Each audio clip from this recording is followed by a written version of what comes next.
नमस्कार, मैं हूं अंजलि और आप देख रहे हैं आरपीएस समाचार। तो चलिए शुरुआत करते हैं आज की बड़ी खबर से।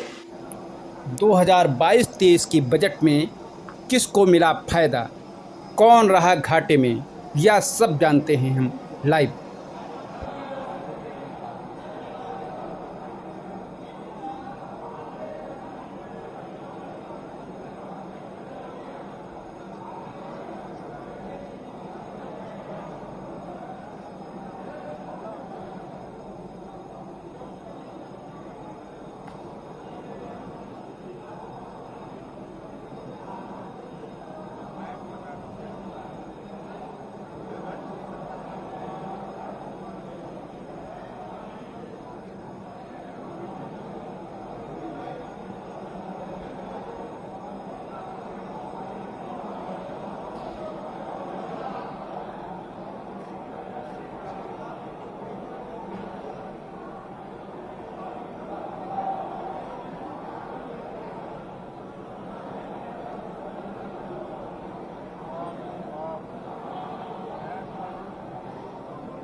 कृपया स्थान ग्रहण करें।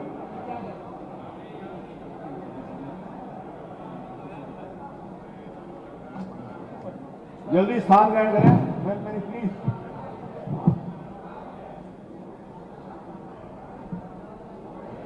कृपया स्थान ग्रहण करें। मत संख्या 1, माननीय वित्त मंत्री जी।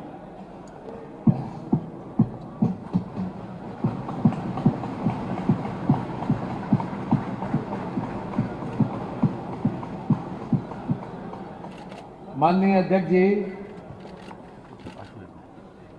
माननीय अध्यक्ष महोदय, मैं आपकी अनुमति से वित्तीय वर्ष 2022-23 का बजट प्रस्तुत करता हूं।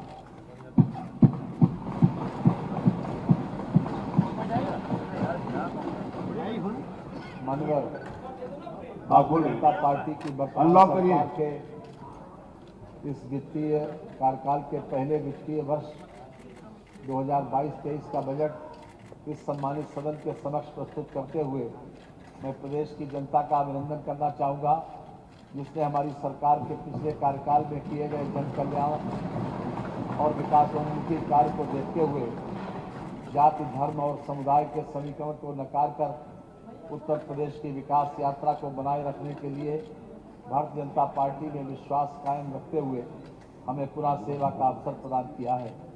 प्रदेश के इतिहास में ऐसा 37 वर्षों के बाद हुआ है जब किसी पार्टी को लगातार 2 बार प्रदेश की जनता ने सरकार बनाने के लिए चुना हो। हमारी सरकार का वर्ष 2017-18 से 2021-2022 का कार्यकाल हमारे माननीय प्रधानमंत्री श्री नरेंद्र मोदी जी और माननीय मुख्यमंत्री श्री योगी आदित्यनाथ जी के कुशल नेतृत्व में सफलताओं और प्रदेश के दीर्घकालिक व सतत विकास की नीतियों के प्रतिपादन और निष्पादन का रहा है। हमने प्रदेश में कानून का राज कायम किया, माफियाओं, गुंडों और दंगाइयों के आतंक से जन सामान्य को राहत दिलाई, प्रदेश में उद्योग धंधों को बढ़ावा दिया गया, आधुनिक तकनीकों के प्रयोग को शासन, प्रशासन और सामान्य जन के मध्य बढ़ावा दिया गया, अवस्थापना सुविधाओं में अभूतपूर्व विस्तार किया गया, चिकित्सा सुविधाओं विशेषकर कोविड-19 जैसी वैश्विक महामारी की चुनौती से निपटने और अन्य संक्रामक रोगों की रोकथाम और इलाज के क्षेत्र में विश्व स्तरीय कीर्तिमान स्थापित किए गए। मानवर, ये सबके समक्ष है कि पिछले 2 वर्षों में पूरे विश्व और देश के साथ उत्तर प्रदेश ने कोविड-19 जैसे वैश्विक महामारी का, जिसके समक्ष विश्व की बड़ी शक्तियां कहे जाने वाले देश बेबस और लाचार नजर आए, की विभीषिका को माननीय प्रधानमंत्री जी और माननीय मुख्यमंत्री जी के कुशल मार्गदर्शन में बड़ी सूझबूझ और धैर्य के साथ सामना किया। प्रशासन तंत्र और हमारे देशव्यापी व प्रदेशवासी इस चुनौतीपूर्ण समय में कंधे से कंधा मिलाकर खड़े रहे। ऐसी परिस्थितियों में यही नेतृत्व की परीक्षा होती है। ये कहने में अतिशयोक्त नहीं होगी कि माननीय प्रधानमंत्री जी और माननीय मुख्यमंत्री जी के अद्भुत नेतृत्व प्रदान किया, जिसकी अंतर्राष्ट्रीय स्तर पर सराहना की गई। मैं इन दोनों प्रथम नेताओं को ये पंक्तियां समर्पित करता हूं। वो पथ क्या पथिक कुशलता क्या, जिस पथ में बिखरे शूल न हो, नाविक की धैर्य परीक्षा क्या, जब धाराएं प्रतिकूल न हो।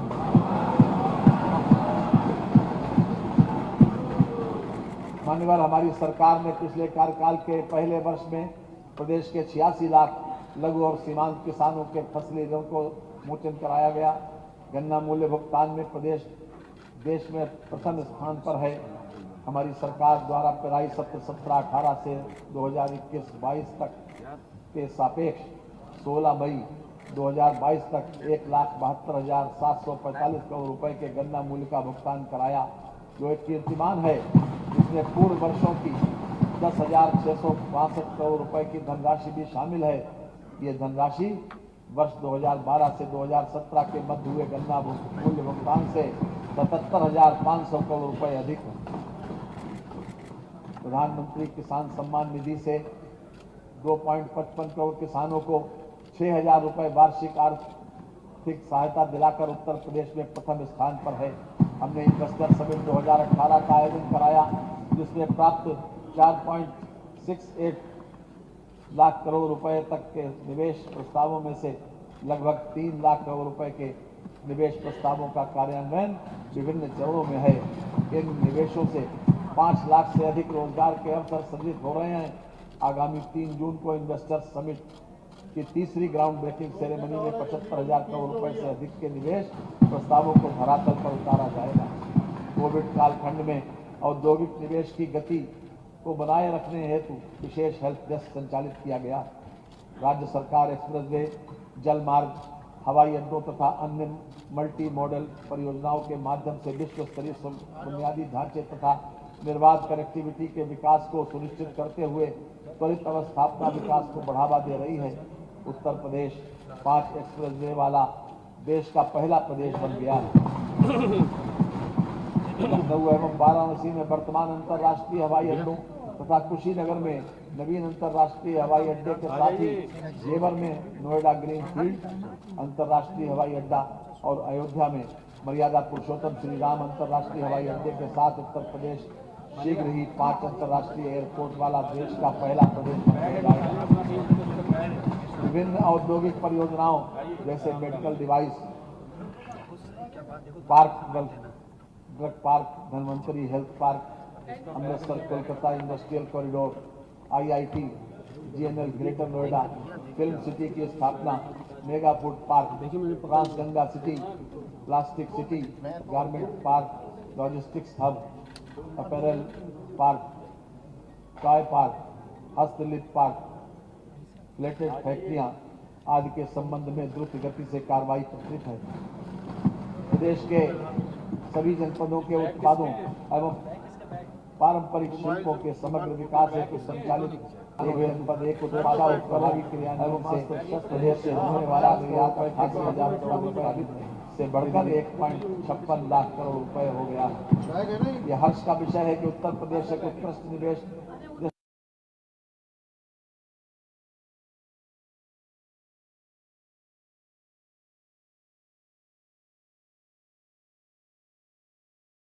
देश स्तर पर अंतर जनपदीय राशन कार्ड पोर्टेबिलिटी संचालित किए जाने के उपरांत भारत सरकार की one nation one ration card योजना के अंतर्गत प्रदेश में राष्ट्रीय पोर्टेबिलिटी की सुविधा माह मई 2020 से लागू है, जिसके अंतर्गत उत्तर प्रदेश के कार्ड धारक अन्य राज्यों की किसी भी उचित दर की दुकान से अपना खाद्यान्न प्राप्त कर सकते हैं। मई 2020 से मार्च 2022 तक अन्य राज्यों के 37,971 राशन कार्ड धारकों द्वारा उत्तर प्रदेश से तथा उत्तर प्रदेश के 8,99,798 कार्ड धारकों द्वारा अन्य राज्यों से अपना खाद्यान्न प्राप्त किया गया है। राज्य सरकार द्वारा अंत्योदय एवं पात्र गृहस्थी कार्ड धारकों को निःशुल्क खाद्यान्न के साथ साथ आयोडाइज्ड नमक, साबुन, चना एवं खाद्य तेल दिसंबर 2021 से मार्च 2022 तक निःशुल्क वितरित कराया गया, जिस पर लगभग 4,801 करोड़ रुपया का व्यय हुआ। इस योजना से प्रदेश के लगभग 15 करोड़ लोग लाभान्वित हुए। ये देश का विशालतम खाद्यान्न वितरण कार्यक्रम है, जिसका विस्तार अप्रैल 2022 से जून 2022 तक कर दिया गया है। देश के 15 करोड़ निर्धन व्यक्तियों को मुफ्त अनाज तथा 3 करोड़ मजदूरों को मार्च 2022 तक 500 रुपये प्रतिमाह का भत्ता और 98 लाख नागरिकों को 1000 रुपये प्रतिमाह का भत्ता दिया गया। प्रधानमंत्री उज्ज्वला योजना के अंतर्गत उत्तर प्रदेश की 1.67 करोड़ महिलाओं को मुफ्त गैस कनेक्शन देने वाला देश का पहला प्रदेश बना। पिछले 5 वर्षों में प्रधानमंत्री आवास योजना के अंतर्गत प्रदेश के ग्रामीण एवं शहरी क्षेत्रों में 42,50,000 आवास स्वीकृत किए गए हैं। स्वच्छ भारत मिशन के अंतर्गत 2 करोड़ 61 लाख व्यक्तिगत शौचालयों का निर्माण कराकर उत्तर प्रदेश देश में प्रथम स्थान पर है। सौभाग्य योजना के अंतर्गत 1 करोड़ 41 लाख मुफ्त विद्युत कनेक्शन दिए गए। एंटी भू माफिया अभियान के अंतर्गत 64,398 हेक्टेयर की भूमि अवैध कब्जे से मुक्त कराई गई है। 2471 आक्रमणकर्ताओं को भू माफिया के रूप में चिन्हित किया गया है। वर्तमान में 186 भू माफिया जेल में निरुद्ध हैं तथा 4274 आक्रमणकारियों के विरुद्ध कार्रवाई की गई है। पिछले 5 वर्षों के हमारे कार्यकाल में प्रदेश बीमारू राज्यों की श्रेणी से निकलकर देश की अग्रणी राज्यों में आ चुका। माननीय योगी जी की सरकार ने इस भावना के साथ काम किया है और कर रही है, और तभी हम ये दावा कर सकते हैं कि जब तलक भोर का सूरज नजर नहीं आता, काम मेरा है उजालों की हिफाजत करना, मेरी पीढ़ी को एक चिराग बन के जलना है जिसका मजहब है अंधेरों से बगावत करना। कानून व्यवस्था सरकार की अपराध एवं अपराधियों के प्रति जीरो टॉलरेंस की नीति के अनुरूप प्रदेश की कानून व्यवस्था को अधिक मजबूत बनाए जाने एवं आपराधिक असामाजिक तत्वों पर प्रभावी नियंत्रण करने के उद्देश्य से कार्य योजना बनाकर अपराधियों के विरुद्ध कठोरतम विधिक कार्रवाई की जा रही है। दुर्दांत अपराधियों के विरुद्ध कार्रवाई के दौरान 159 अपराधी मुठभेड़ में मारे गए एवं 3762 घायल हुए। गैंगस्टर अधिनियम में 51,696 एवं NSA में 730 व्यक्तियों के विरुद्ध कार्रवाई की गई। प्रदेश स्तर पर 50 चिन्हित माफिया व इनके गैंग के सदस्यों सहयोगियों के विरुद्ध प्रभावी कार्रवाई कराई जा रही है। इसके अतिरिक्त जनपद स्तर पर विभिन्न प्रकार के माफिया चिन्हित कर, जैसे आपराधिक माफिया, भू माफिया, खनन माफिया, वन माफिया, मादक पदार्थ औद्योगिक शराब माफिया, शिक्षा माफिया, गौ तस्कर माफिया व अन्य माफियाओं के विरुद्ध कार्रवाई की जा रही है। महिलाओं एवं बालिकाओं के साथ घटित होने वाले अपराधों के प्रभावी रोकथाम हेतु मिशन शक्ति अभियान के अंतर्गत उत्तर प्रदेश पुलिस द्वारा अत्यंत प्रभावी कार्रवाई की गई। विधानसभा सामान्य निर्वाचन 2022 के अंतर्गत प्रदेश की 403 विधानसभा सीटों पर चुनाव निर्विघ्न एवं निर्विवाद रूप से सकुशल संपन्न हुए। चुनाव के दौरान पुलिस द्वारा सोशल मीडिया, डिजिटल वॉलंटियर एवं अन्य माध्यमों से प्रदेश में छोटी से छोटी सूचना का त्वरित गति से संज्ञान लेकर उन पर तत्परता पूर्वक कार्रवाई की गई, जिसके परिणाम स्वरूप कोई अफवाह बृहद रूप ले उससे पूर्व ही उस पर सकारात्मक निरोधात्मक कार्रवाई की गई, जिससे निर्वाचन के दौरान कोई भी बृहद घटना नहीं घटित हुई। प्रदेश ही नहीं बल्कि देश के अन्य राज्यों में भी इसकी सराहना की गई है। आतंकवादी गतिविधियों पर अंकुश लगाने के लिए ATS सेंटर देवबंद का निर्माण कार्य प्रगति पर है, जिसे शीघ्र पूर्ण किया जाएगा तथा मेरठ, बहराइच, कानपुर, आजमगढ़ व रामपुर में ATS सेंटर का निर्माण कराया जाएगा। माननीय उच्च न्यायालय इलाहाबाद, लखनऊ खंडपीठ एवं जिला न्यायालयों राज्य सरकार द्वारा अधिसूचित किसी अन्य न्यायालय, मेट्रो, रेल, धार्मिक स्थलों (अयोध्या, काशी, मथुरा), ऐतिहासिक स्थल ताजमहल, हवाई अड्डों, बैंकों, अन्य वित्तीय संस्थानों, औद्योगिक उपक्रमों, सामरिक एवं महत्वपूर्ण प्रतिष्ठानों आदि की उत्तम संरक्षा तथा सुरक्षा हेतु उत्तर प्रदेश विशेष सुरक्षा बल का गठन किया गया है, जिसके लिए 276 करोड़ 66 लाख रुपए की व्यवस्था प्रस्तावित। पुलिस इमरजेंसी प्रबंध प्रणाली के अंतर्गत UP 112 (डायल 100) योजना के द्वितीय चरण को वित्तीय वर्ष 2022-2023 में प्रारंभ किया जाना है। इसके सुदृढ़ीकरण हेतु 730 करोड़ 88 लाख रुपए की व्यवस्था प्रस्तावित। सेफ सिटी योजना के अंतर्गत महिलाओं की सुरक्षा के लिए लखनऊ गौतम बुद्ध नगर, आगरा, वाराणसी, गोरखपुर, प्रयागराज में योजना लागू किए जाने हेतु 523 करोड़ 34 लाख रुपए की व्यवस्था प्रस्तावित है। जनपदीय थानों हेतु सुरक्षा उपकरणों एवं अस्त्र शस्त्र हेतु 250 करोड़ रुपए की बजट व्यवस्था प्रस्तावित है। विधि विज्ञान प्रयोगशालाओं की स्थापना तथा Uttar Pradesh forensic science institute Lucknow का निर्माण कराया जा रहा है। पुलिस के आवासीय भवनों के लिए 800 करोड़ रुपए, अनावासीय भवनों के लिए 800 करोड़ रुपए, नवसृजित जनपदों में पुलिस के आवासीय अनावासीय भवनों हेतु 300 करोड़ रुपए तथा नवसृजित जनपदों में पुलिस लाइन के निर्माण के लिए भूमि क्रय हेतु 65 करोड़ 70 लाख रुपए की व्यवस्था प्रस्तावित है। मान्यवर, हम जानते हैं कि वर्ष 2019 में माननीय प्रधानमंत्री जी ने भारत देश को $5 ट्रिलियन की अर्थव्यवस्था के रूप में विकसित करने का लक्ष्य घोषित किया। उत्तर प्रदेश देश का सबसे अधिक मानव संपदा वाला प्रदेश है, अतः देश को $5 ट्रिलियन की अर्थव्यवस्था बनाने में उत्तर प्रदेश का महत्वपूर्ण योगदान रहेगा। इसी दृष्टि से प्रदेश को $1 ट्रिलियन की अर्थव्यवस्था के रूप में विकसित करने का लक्ष्य लेकर हमारी सरकार कार्य कर रही है। कोविड-19 महामारी से वित्तीय वर्ष 2020-2021 और 2021-2022 में विश्वव्यापी आर्थिक मंदी रही, जिसका प्रभाव प्रदेश की अर्थव्यवस्था पर भी पड़ा। अब प्रदेश उस दौर से निकल चुका है। प्रदेश की अर्थव्यवस्था में तेजी से सुधार हो रहा है। हमारा विश्वास है कि हम प्रदेश की अर्थव्यवस्था को $1 ट्रिलियन तक ले जाने में सफल होंगे। मंजिल उन्हीं को मिलती है जिनके सपनों में जान होती है। पंख से कुछ नहीं होता, हौसलों में उड़ान होती है।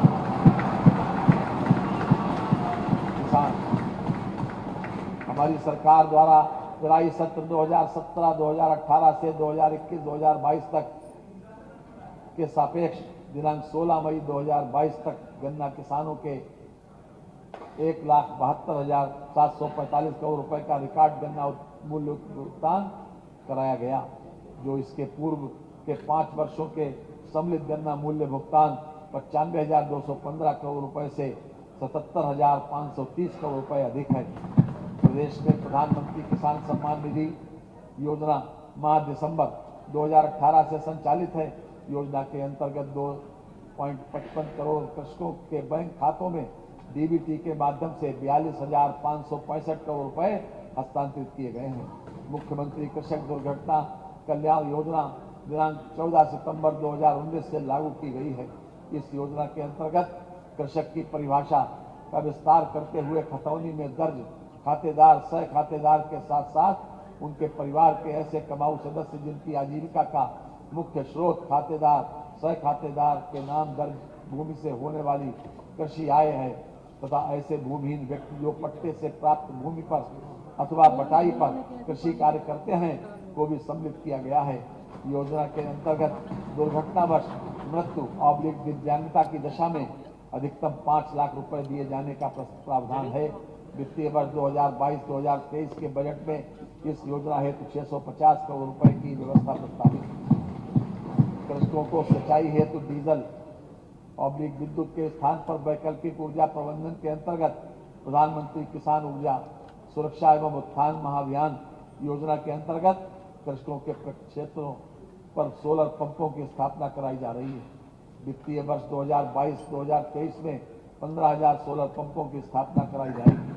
कृषि उत्पादन में गुणवत्ता युक्त बीजों का सर्वाधिक महत्व है, इसलिए वर्ष 2021-2022 में 60.10 लाख कुंटल बीजों का वितरण किया गया है। वर्ष 2022-2023 में 60.20 लाख कुंटल बीजों का वितरण किया जाना प्रस्तावित है। प्रदेश सरकार द्वारा कृषकों को पर्याप्त मात्रा में उर्वरकों की उपलब्धता सुनिश्चित कराई जा रही है। वर्ष 2021-2022 में 99.80 लाख मीट्रिक टन उर्वरक का वितरण किया गया है। वर्ष 2022-2023 में 119.30 लाख मीट्रिक टन उर्वरक वितरण का लक्ष्य है। प्रदेश में 34,307 राजकीय नलकूपों तथा 252 लघु डाल नहरों द्वारा कृषकों को मुफ्त सिंचाई सुविधा उपलब्ध कराई जा रही है। मुख्यमंत्री लघु सिंचाई योजना हेतु 1,000 करोड़ रुपए की व्यवस्था प्रस्तावित है। खरीफ विपणन वर्ष 2021-2022 में न्यूनतम समर्थन मूल्य योजना के अंतर्गत भारत सरकार द्वारा धान कामन का समर्थन मूल्य 1940 रुपए प्रति कुंटल एवं धान ग्रेड ए का समर्थन मूल्य 1960 रुपए प्रति कुंटल निर्धारित किया गया।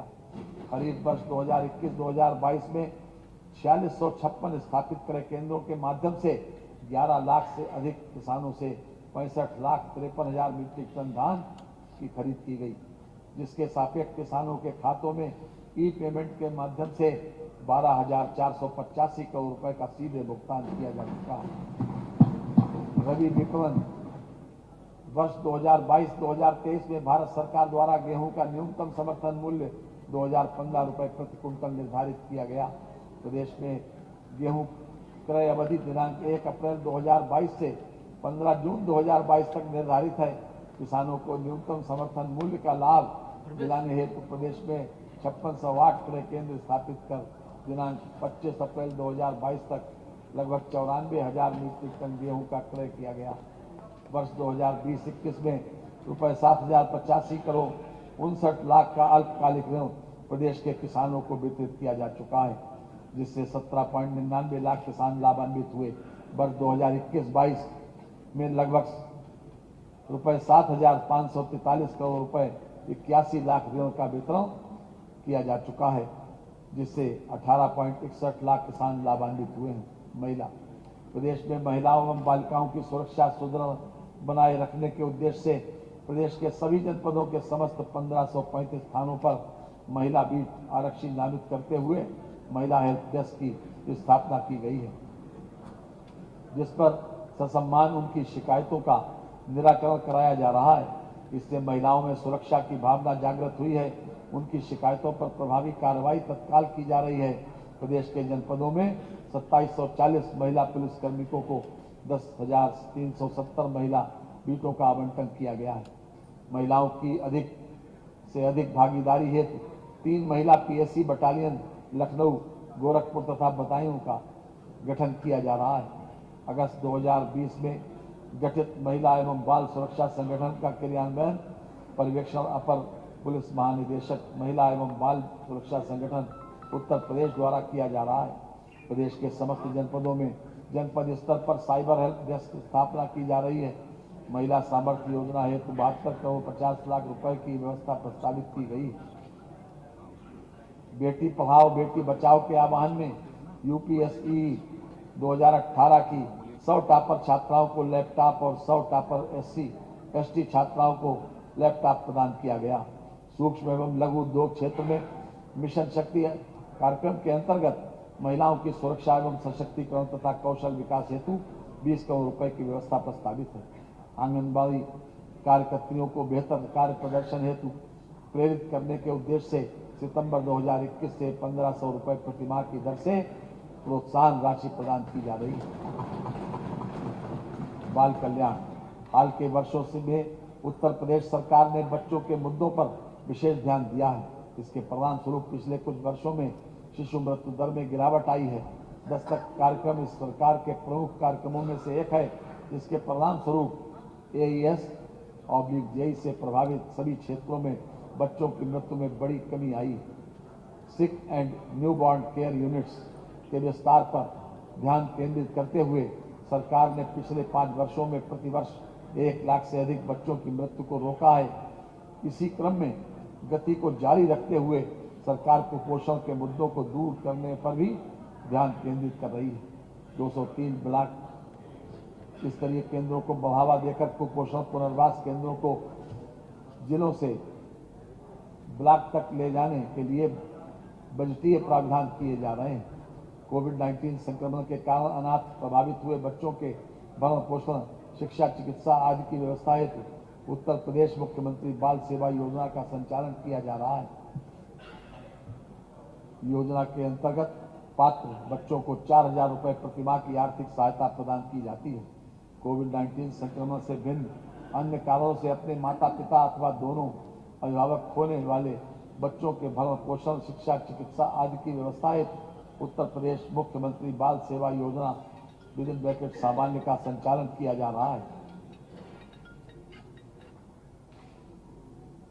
इस योजना के अंतर्गत पात्र लाभार्थियों को 2500 रुपये प्रतिमाह की आर्थिक सहायता प्रदान की जा रही है।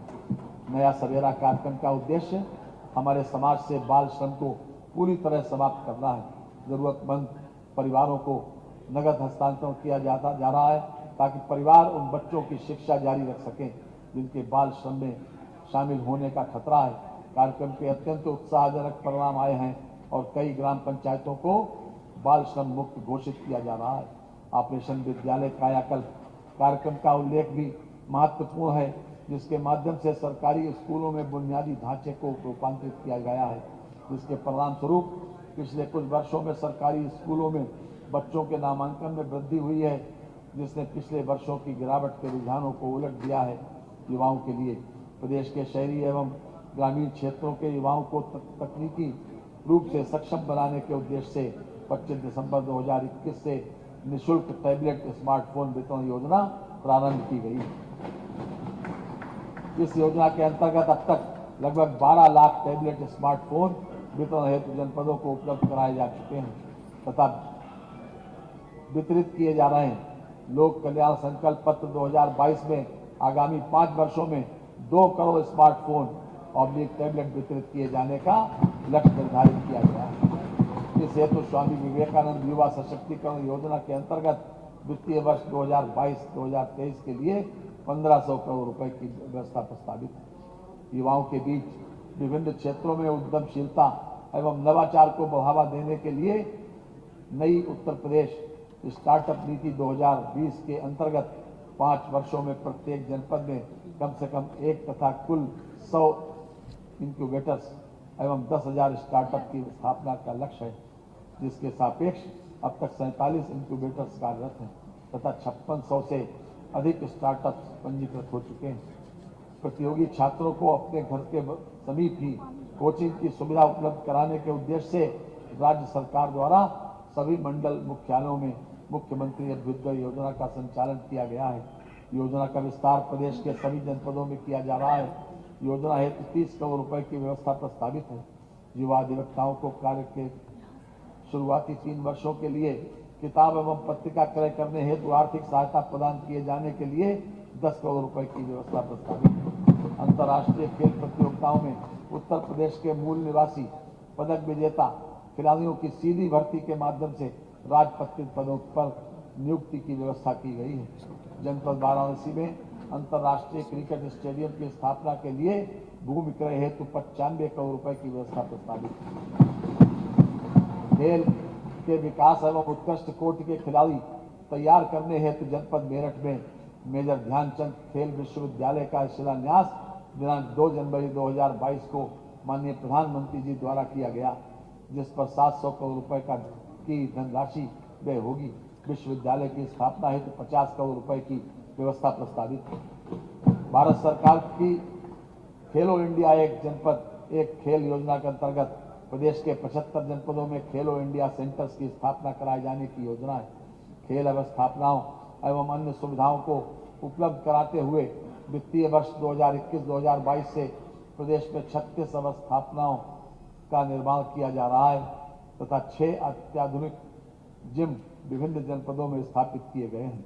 प्रदेश में निजी निवेश के माध्यम से 1 करोड़ 61 लाख युवाओं को निजी क्षेत्र में रोजगार उपलब्ध कराया गया।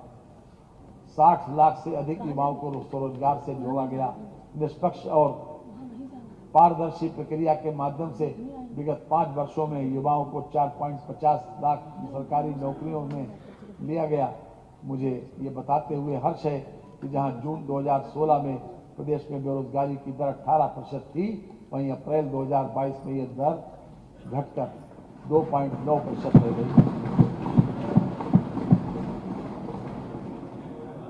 उत्तर प्रदेश कौशल विकास मिशन द्वारा विगत 5 वर्षों में 9.25 लाख से अधिक युवाओं को विभिन्न प्रकार के अल्पकालिक प्रशिक्षण कार्यक्रमों में प्रशिक्षित करते हुए प्रमाणीकृत किया गया, जिनमें 4.22 लाख युवाओं को विभिन्न प्रतिष्ठित कंपनियों में सेवायोजित कराया गया है।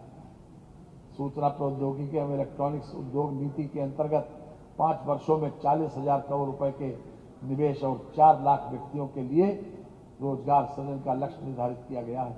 मनरेगा योजना के अंतर्गत वित्तीय वर्ष 2021-22 में 26 करोड़ मानव दिवस का सृजन किया गया, जिसके सापेक्ष वित्तीय वर्ष 2022-23 में मनरेगा योजना के अंतर्गत 32 करोड़ मानव दिवस सृजन किए जाने का लक्ष्य निर्धारित किया गया है।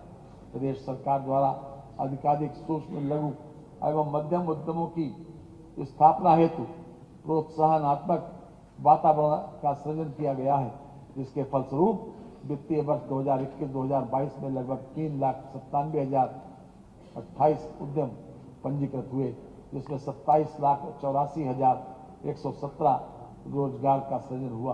प्रदेश की 54,876 ग्राम पंचायतों में स्थापित ग्राम सचिवालयों के सुचारू संचालन हेतु 56,436 पंचायत सहायक और लेखाकार सह डाटा एंट्री ऑपरेटर्स का चयन कर उन्हें प्रशिक्षण प्रदान किया गया है।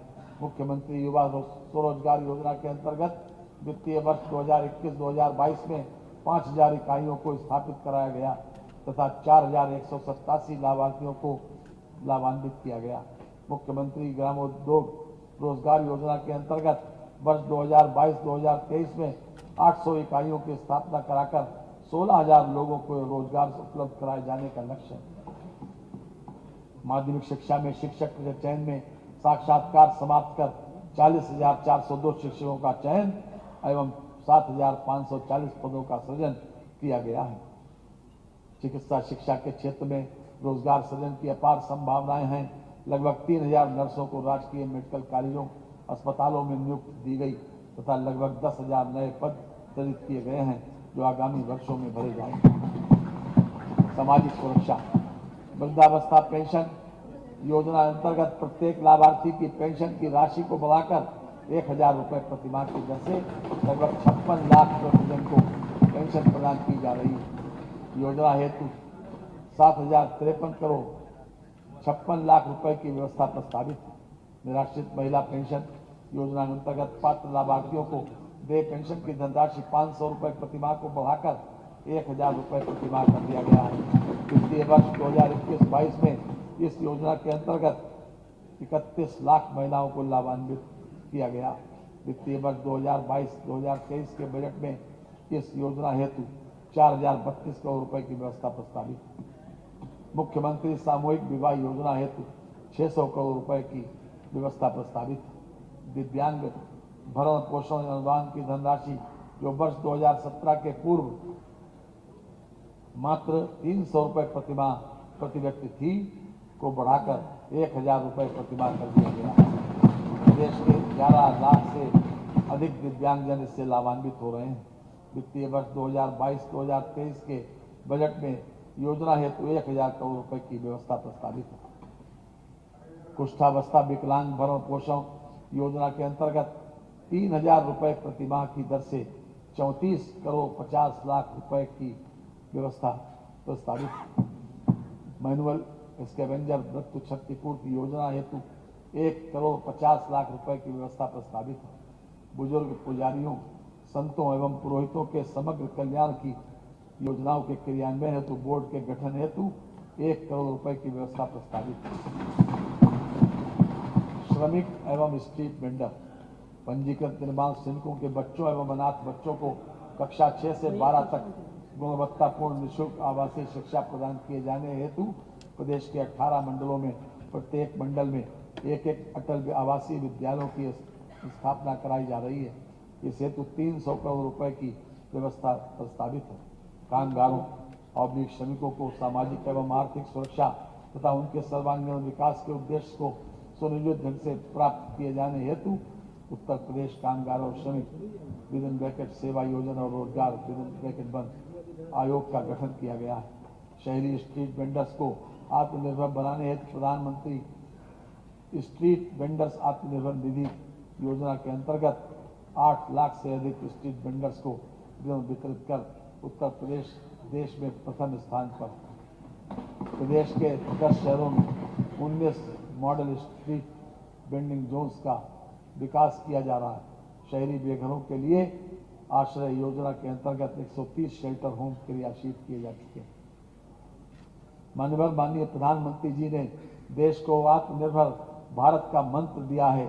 जिसका परम उद्देश्य भारत देश को हर क्षेत्र में, चाहे वह मैन्युफैक्चरिंग हो, आईटी एवं इलेक्ट्रॉनिक्स हो, उद्योग धंधे हों, शिक्षा, स्वास्थ्य या कृषि हो, आत्मनिर्भर बनाना है।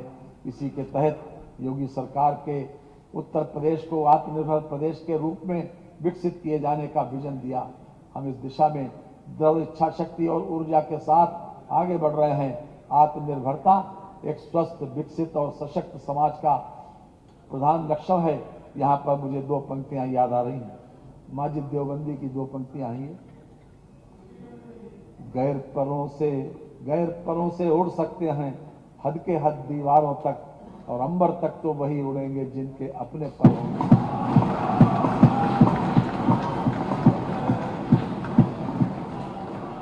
चिकित्सा एवं स्वास्थ्य, प्रदेश के प्रत्येक व्यक्ति को बेहतर चिकित्सा सुविधा सुलभ कराने की दिशा में हमारी सरकार द्वारा निरंतर कार्य किया जा रहा है। विभिन्न वायरस जनित संक्रामक रोगों पर नियंत्रण एवं उपचार की क्षमता में अभूतपूर्व वृद्धि रिकॉर्ड समय में की गई है।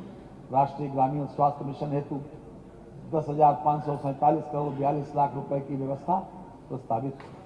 प्रधानमंत्री आत्मनिर्भर स्वस्थ भारत योजना हेतु 620 करोड़ रुपए की व्यवस्था प्रस्तावित।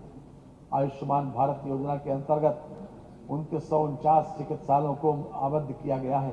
प्रदेश के 1.78 करोड़ लाभार्थी परिवारों को लाभ दिए जाने का लक्ष्य निर्धारित है।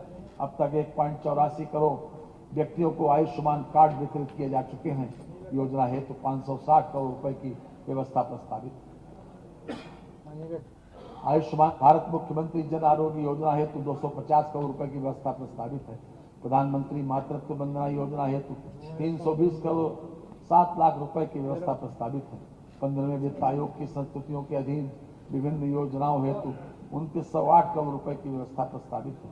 राज्य कर्मचारियों तथा पेंशनरों की असाध्य बीमारी के उपचार हेतु राज्य कर्मचारी कैशलेस चिकित्सा योजना हेतु 100 करोड़ रुपए की व्यवस्था प्रस्तावित है। प्रदेश में 9 से 14 वर्ष तक की 1 लाख बालिकाओं को HPV वैक्सीन की दोनों खुराक से आच्छादित किए जाने हेतु 50 करोड़ रुपए की व्यवस्था प्रस्तावित है। आशा कार्यकर्त्री एवं शहरी आशा संगठनियों को राज्य सरकार द्वारा प्रतिपूर्ति की धनराशि में की गई वृद्धि के दृष्टिगत 300 करोड़ रुपए की व्यवस्था प्रस्तावित है। राज्य औषधि नियंत्रण प्रणाली के सुदृढ़ीकरण हेतु खाद्य औषधि प्रयोगशालाओं एवं मंडलीय कार्यालयों के निर्माण के लिए 50 करोड़ रुपए की व्यवस्था प्रस्तावित है। प्रदेश के सीमावर्ती व अन्य क्षेत्रों में सुपर स्पेशलिटी चिकित्सालयों की स्थापना हेतु 25 करोड़ रुपए की व्यवस्था प्रस्तावित है।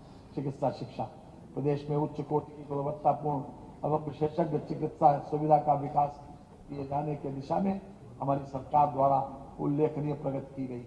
राज्य सरकार के संकल्प के अनुरूप प्रदेश के सभी जनपदों में कम से कम एक मेडिकल कॉलेज स्थापित करने का कार्य प्रगति पर है।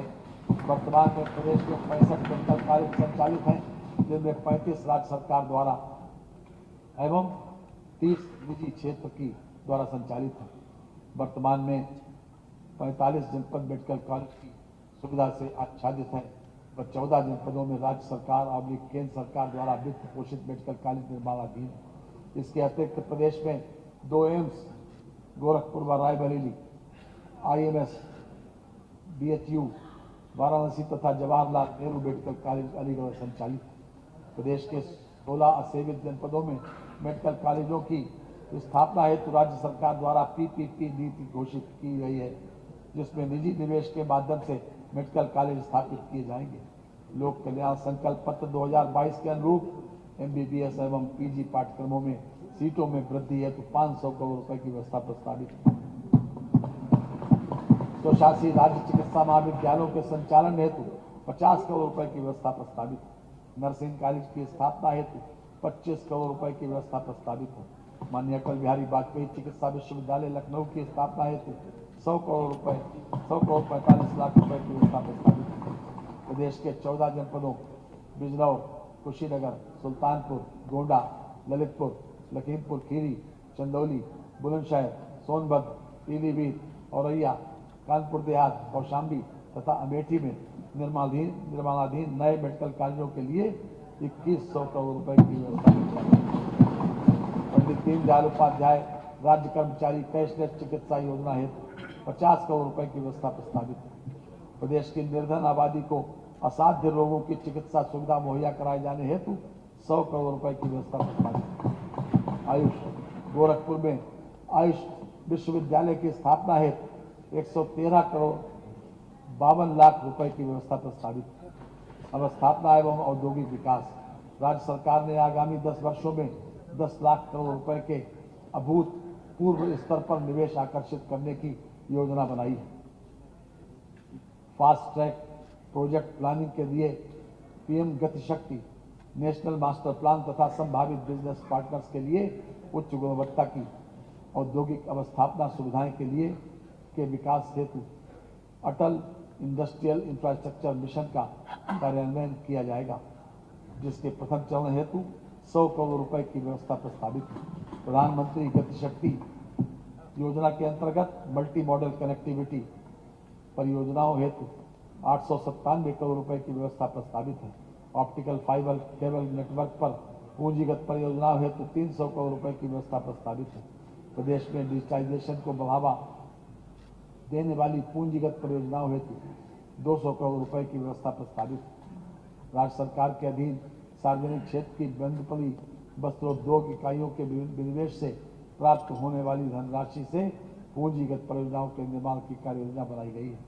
लखनऊ से गाजीपुर तक 340.824 किलोमीटर लंबे 6 लेन के प्रवेश नियंत्रित पूर्वांचल एक्सप्रेस वे का संचालन नवंबर 2021 से प्रारंभ हो चुका है तथा बुंदेलखंड एक्सप्रेस वे का 90% से अधिक कार्य पूर्ण हो चुका है, जिसको शीघ्र जन सामान्य के लिए सुलभ करा दिया जाएगा। जिसके अतिरिक्त गोरखपुर को पूर्वांचल एक्सप्रेस वे से जोड़े जाने हेतु निर्माणाधीन गोरखपुर लिंक एक्सप्रेस वे का निर्माण कार्य 40% से अधिक पूर्ण कर लिया गया है।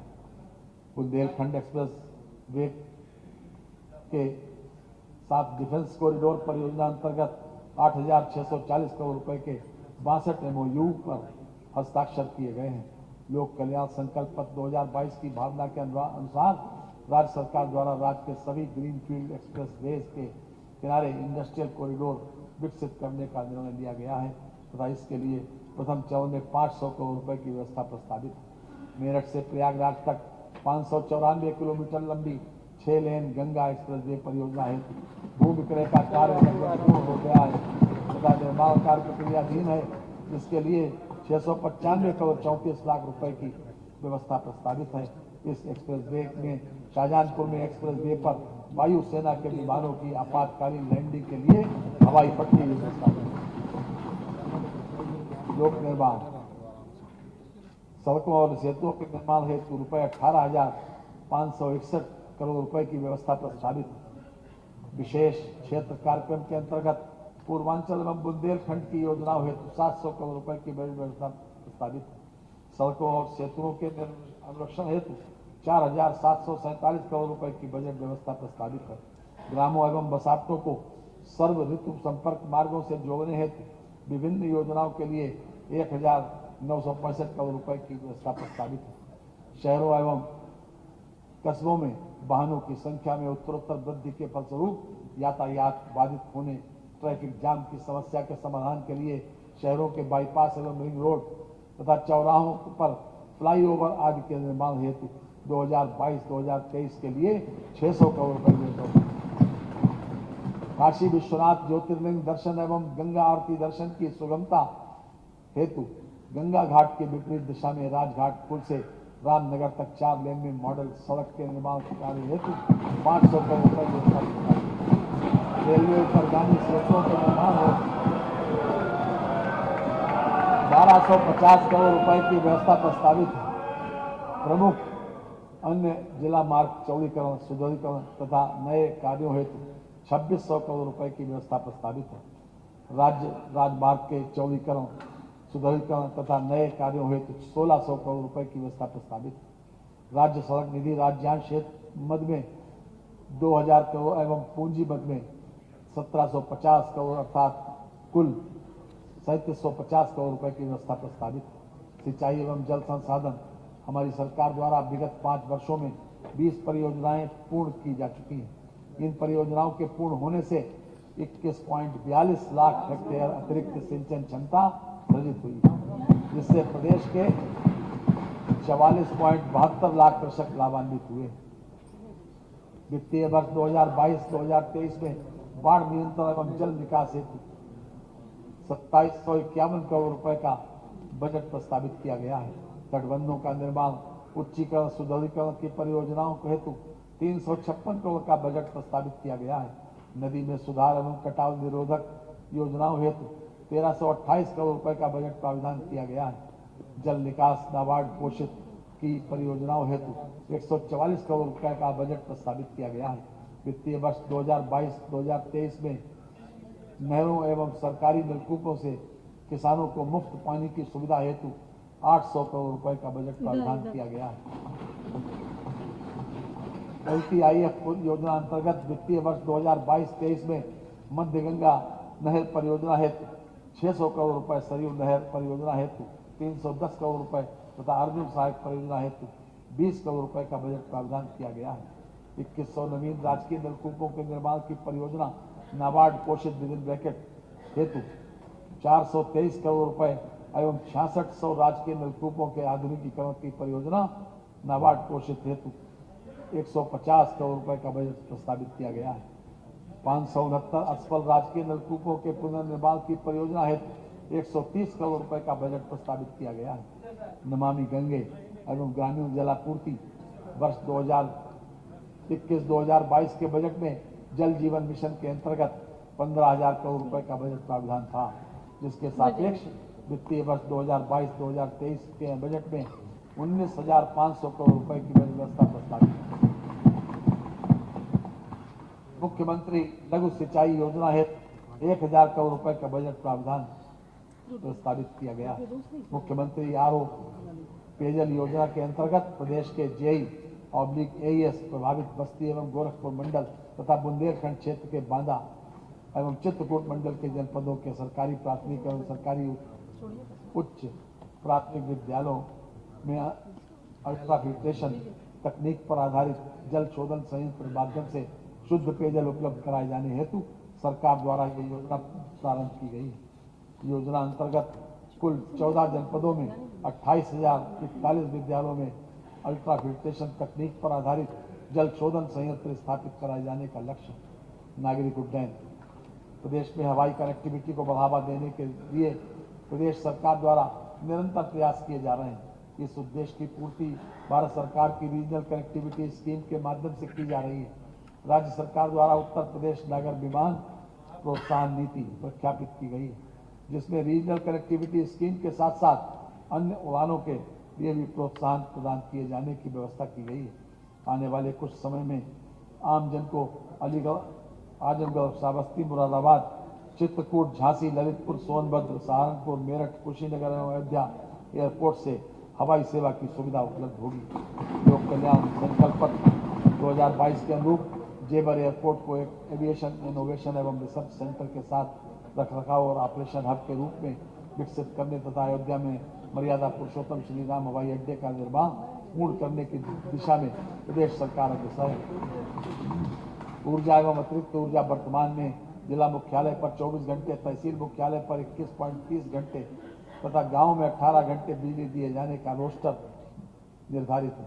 वर्ष 2021-22 में 12 अप्रैल 2021 से मार्च 2022 तक ग्रामीण क्षेत्र में 17.50 घंटे, तहसील क्षेत्र में 21.11 घंटे तथा शहरी क्षेत्र में 23.21 घंटे आपूर्ति की गई।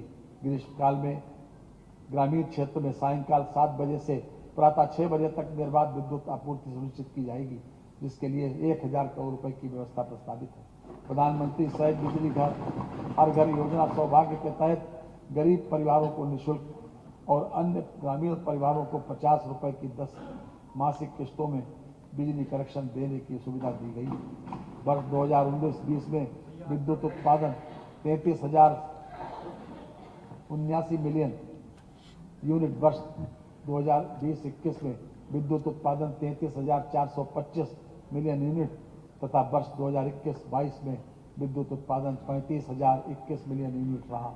दिनांक 1 जनवरी 2022 से निजी नलकूप उपभोक्ताओं के विद्युत बीजकों में 50% की छूट प्रदान की गई है।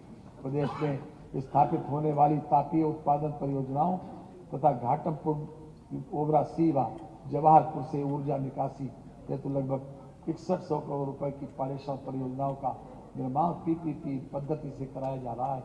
इनमें से लगभग 3667 करोड़ रुपए की परियोजनाएं पूर्ण कर ली गई। लगभग 2433 करोड़ रुपए की लागत की पारेषण परियोजनाएं निर्माणाधीन हैं।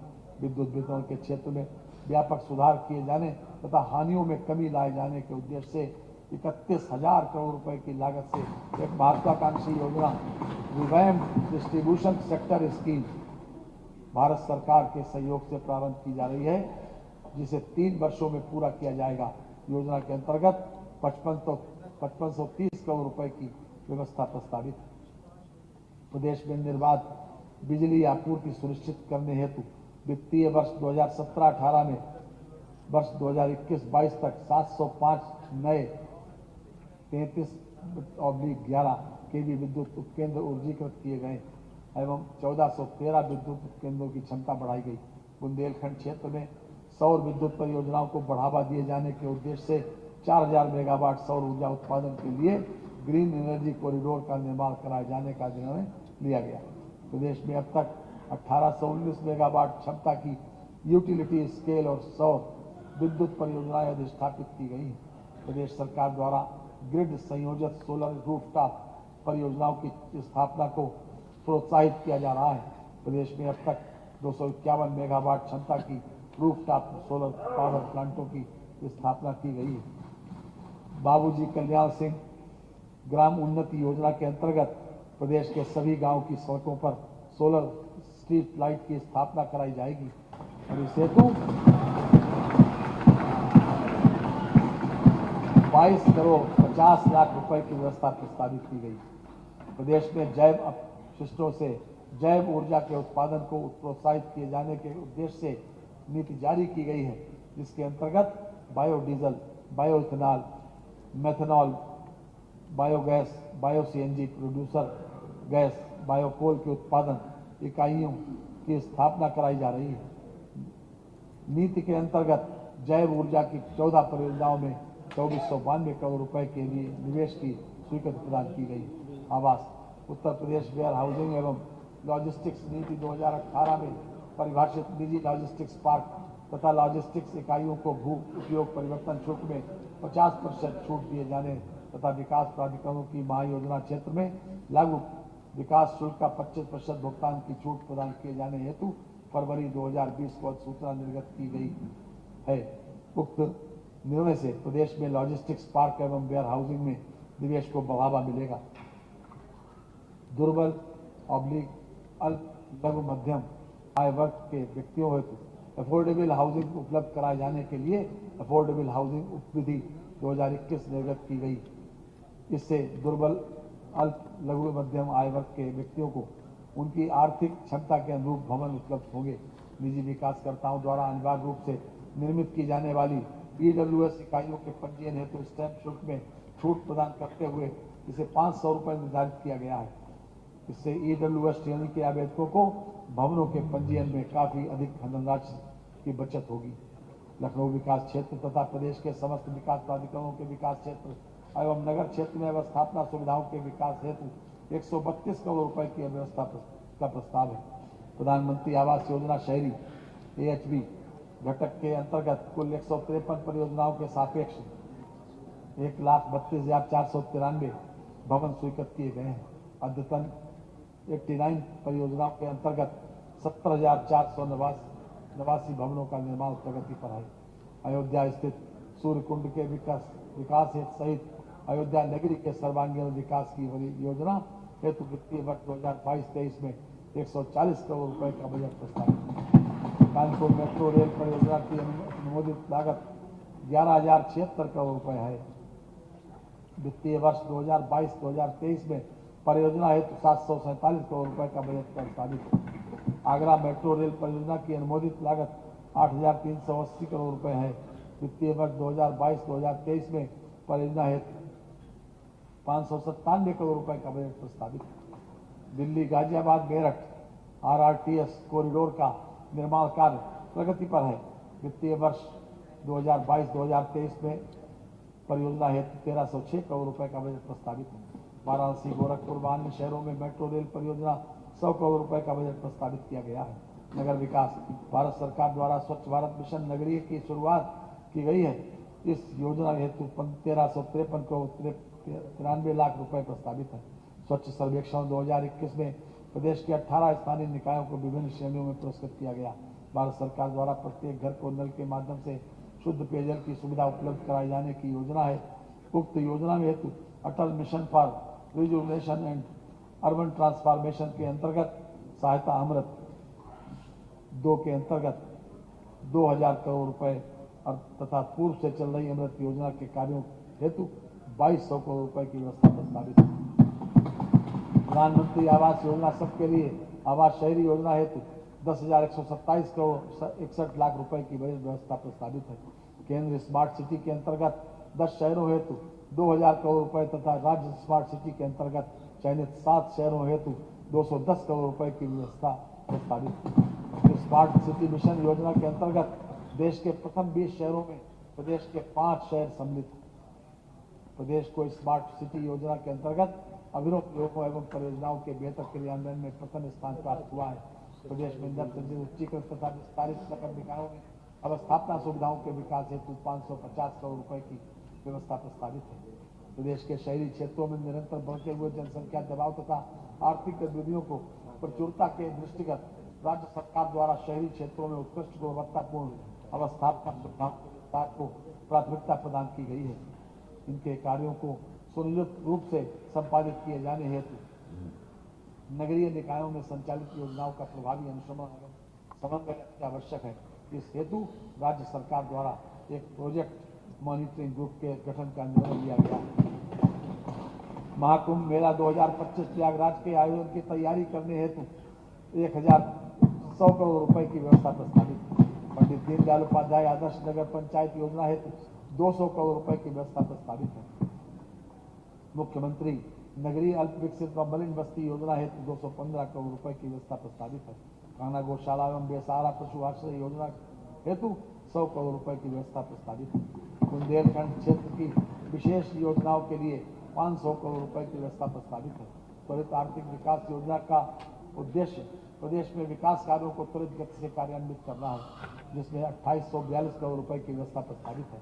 ग्राम विकास, प्रधानमंत्री आवास योजना ग्रामीण हेतु 7,000 करोड़ रुपए की व्यवस्था प्रस्तावित। मुख्यमंत्री आवास योजना ग्रामीण के अंतर्गत प्राकृतिक आपदा, कालाजार, जेई, एईएस, कुष्ठ रोग से प्रभावित तथा बनटंगिया एवं मुसहर, कोल, सहरिया, खारू, नट, चेरा जनजाति एवं प्रधानमंत्री आवास योजना ग्रामीण की पात्रता से आच्छादित परंतु SECC 2011 के आधार पर आवासीय सुविधा हेतु तैयार की गई पात्रता सूची में सम्मिलित न होने वाले छत विहीन एवं आश्रय विहीन कच्चे तथा जर्जर आवासों में रह रहे परिवारों को निःशुल्क आवास उपलब्ध कराया जा रहा है। वित्तीय वर्ष 2018-2019 से अब तक 1.2 लाख आवासों का निर्माण पूर्ण कराया जा चुका है। वर्ष 2022-2023 के लिए योजना हेतु 508 करोड़ 63 लाख रुपए की व्यवस्था प्रस्तावित है।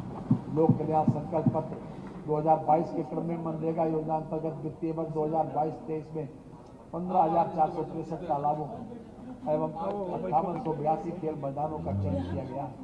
श्यामा प्रसाद मुखर्जी रूरबन मिशन योजना अंतर्गत देश भर में 300 ग्रामीण विकास क्लस्टरों का सृजन किया जाता है, जिसमें उत्तर प्रदेश के 3 चरणों में कुल 16 जनपदों में 19 क्लस्टर, 18 गैर जनजातीय एवं 1 जनजातीय क्लस्टर बंद चयनित किए गए हैं।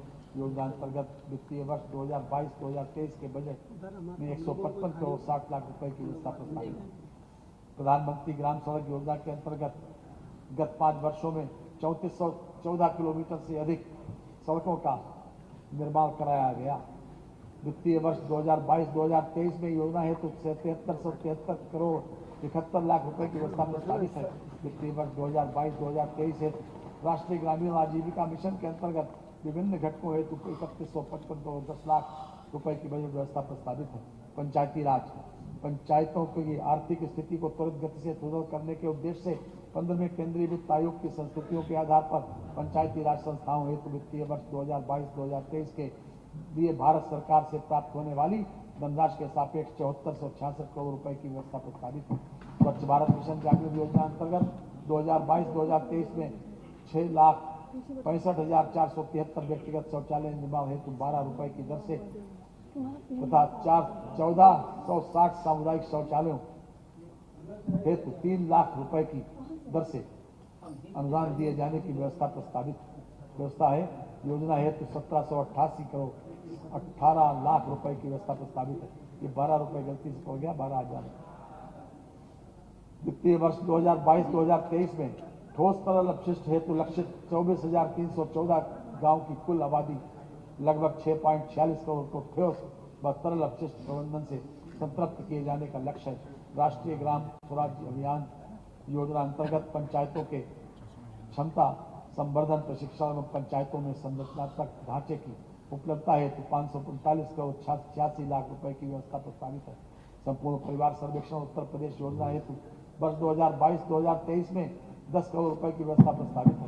उत्तर प्रदेश मातृभूमि योजना हेतु 1 करोड़ रुपए की व्यवस्था प्रस्तावित है। कृषि प्रदेश में 165.38 लाख हेक्टेयर में खेती की जाती है। कृषि क्षेत्र की विकास दर 5.1% प्राप्त करने का लक्ष्य है। इस लक्ष्य प्राप्ति हेतु प्रदेश में उत्तरोत्तर खाद्यान्न उत्पादन में वृद्धि करने हेतु सरकार प्रयासरत है। वर्ष 2020-2021 में 619.47 लाख मीट्रिक टन खाद्यान्न का उत्पादन हुआ है। नमामि गंगे स्वच्छता अभियान के अंतर्गत निर्मल गंगा के तटीय क्षेत्र हेतु भूमि एवं जल प्रबंधन योजना के लिए 97 करोड़ 42 लाख रुपए की व्यवस्था प्रस्तावित है। गन्ना विकास एवं चीनी उद्योग उत्तर प्रदेश का कृषि आधारित महत्वपूर्ण उद्योग है तथा प्रदेश के लगभग 45.44 लाख गन्ना आपूर्तिकर्ता किसानों के परिवार की आजीविका का मुख्य आधार है। गन्ना किसानों के अवशेष गन्ना मूल्य के भुगतान हेतु 1,000 करोड़ रुपए की व्यवस्था प्रस्तावित है। प्रदेश में चीनी मिलों के नवीनीकरण एवं आधुनिकीकरण तथा नई चीनी मिलों की स्थापना हेतु 380 करोड़ रुपए की व्यवस्था प्रस्तावित है। खंडसारी इकाइयों के लाइसेंस हेतु चीनी मिल से न्यूनतम दूरी की बाध्यता 15 किलोमीटर की घटाकर 7.5 किलोमीटर कर दी गई, जिसके फलस्वरूप विगत 25 वर्षों में प्रथम बार 277 नई खंडसारी इकाइयों हेतु लाइसेंस निर्गत किए हुए हैं। कृषि शिक्षा एवं अनुसंधान प्रदेश में 20 कृषि विज्ञान केंद्रों को स्थापित कर क्रियाशील किया गया है। कृषि शिक्षा के सुदृढ़ीकरण हेतु गोंडा में एक नवीन कृषि महाविद्यालय की स्थापना की जा रही है। जनपद लखीमपुर खीरी तथा आजमगढ़ में नव स्थापित कृषि महाविद्यालयों को गत वर्ष से क्रियाशील बनाया गया है। चंद्रशेखर आजाद कृषि एवं औद्योगिक विश्वविद्यालय कानपुर के अंतर्गत कृषि महाविद्यालय लखीमपुर कैंपस तथा अन्य निर्माण कार्यों हेतु 10 करोड़ रुपए की व्यवस्था प्रस्तावित है। बांदा कृषि एवं औद्योगिक विश्वविद्यालय के विभिन्न निर्माण कार्यों हेतु 8 करोड़ 58 लाख रुपए की व्यवस्था प्रस्तावित है। प्रदेश के कृषि विश्वविद्यालयों द्वारा विभिन्न फसलों की नवीन प्रजातियों को वर्ष 2021-2022 में विकसित किया गया है, जो विमोचित की जा चुकी है तथा कुछ विमोचन के लिए तैयार है। दुग्ध विकास वित्तीय वर्ष 2021-2022 में प्रदेश में 8615 कार्यरत सहकारी दुग्ध समितियों के माध्यम से 1.86 लाख लीटर प्रतिदिन तरल दूध की बिक्री की गई है। भारतीय गोवंश द्वारा दुग्ध आपूर्ति करने वाले दुग्ध उत्पादकों को प्रोत्साहन स्वरूप नंद बाबा पुरस्कार से सम्मानित किया जाएगा। वर्तमान दुग्ध संघ को सुदृढ़ीकरण एवं पुनर्जीवित करने की योजना हेतु 60 करोड़ की व्यवस्था प्रस्तावित है। जनपद मथुरा में 3000 लीटर प्रतिदिन क्षमता के नवीन डेयरी प्लांट के निर्माण हेतु 8 करोड़ रुपए की व्यवस्था प्रस्तावित है। जनपद वाराणसी में ग्रीनफील्ड डेयरी प्लांट एवं जनपद मेरठ में ग्रीनफील्ड डेयरी प्लांट की निर्माणाधीन डेयरी परियोजनाओं हेतु 79 करोड़ 82 लाख रुपए की व्यवस्था प्रस्तावित है। पशुपालन राष्ट्रीय पशु रोग नियंत्रण कार्यक्रम के अंतर्गत खुरपका मुंहपका एवं ब्रूसलोसिस रोग नियंत्रण हेतु एक्शन प्लान के अनुसार क्रियान्वयन किया जा रहा है। 2030 तक प्रदेश के खुरपका मुंहपका से मुक्त कराए जाने का लक्ष्य है। खुरपका मुंहपका टीकाकरण कार्यक्रम के अंतर्गत अद्यतन 1,79,717 टीकाकरण एवं ब्रूसलोसिस टीकाकरण कार्यक्रम के अंतर्गत 18,69,166 टीकाकरण किया गया है। निराश्रित बेसहारा गोवंश की समस्या के निराकरण हेतु प्रदेश के समस्त जनपदों में 187 बृहद गो संरक्षण केंद्र का निर्माण कराया जाना लक्षित है, जिसके सापेक्ष 171 केंद्रों का निर्माण कार्य पूर्ण है। बुंदेलखंड क्षेत्र में निराश्रित गोवंश की समस्या के निराकरण हेतु बुंदेलखंड के प्रत्येक जनपद में 5-5 गो आश्रय केंद्र स्थापित हैं। निराश्रित सहारा गोवंश के संरक्षण हेतु प्रदेश में 6,195 गो आश्रय स्थल स्थापित हैं, जिनमें 9,67,923 गोवंशीय पशु संरक्षित किए गए हैं। मुख्यमंत्री निराश्रित बेसहारा गोवंश सहभागिता योजना अंतर्गत 1,31,000 से अधिक गोवंश इच्छुक लाभार्थियों को सुपुर्दगी में दिए गए हैं। मत्स्य प्रदेश में मत्स्य उत्पादन एवं उत्पादकता बढ़ाए जाने हेतु प्रधानमंत्री मत्स्य संपदा योजना 2020 से वर्ष 2025 तक संचालित है। इस योजना का मुख्य उद्देश्य मत्स्यिकी उत्पादन में विस्तारीकरण, सघनता एवं विविधीकरण के माध्यम से वृद्धि करना तथा भूमि व जल का उर्वरक उपयोग करना है। मत्स्य पालकों को आर्थिक रूप से स्वावलंबी बनाई जाने हेतु मुख्यमंत्री मत्स्य संपदा योजना प्रारंभ की जा रही है, जिसके लिए 2 करोड़ रुपए की व्यवस्था प्रस्तावित है।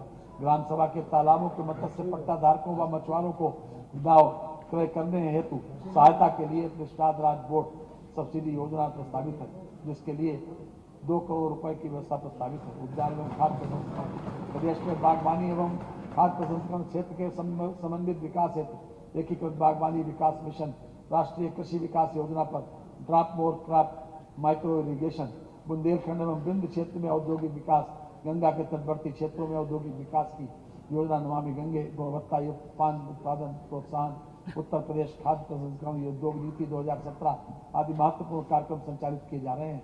आलू के लाभकारी मूल्य हेतु बाजार हस्तक्षेप योजना के लिए 1 करोड़ रुपए की व्यवस्था प्रस्तावित है।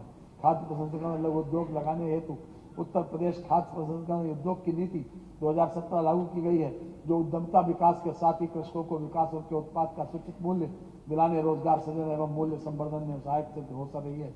असंगठित क्षेत्र की खाद्य प्रसंस्करण इकाइयों को प्रशिक्षण, नवीन तकनीक, विपणन तथा ऋण सुविधाएं उपलब्ध कराए जाने हेतु प्रधानमंत्री खाद्य उद्योग उन्नयन योजना प्रारंभ की जा रही है, जिसके लिए 120 करोड़ 86 लाख रुपए की व्यवस्था प्रस्तावित है।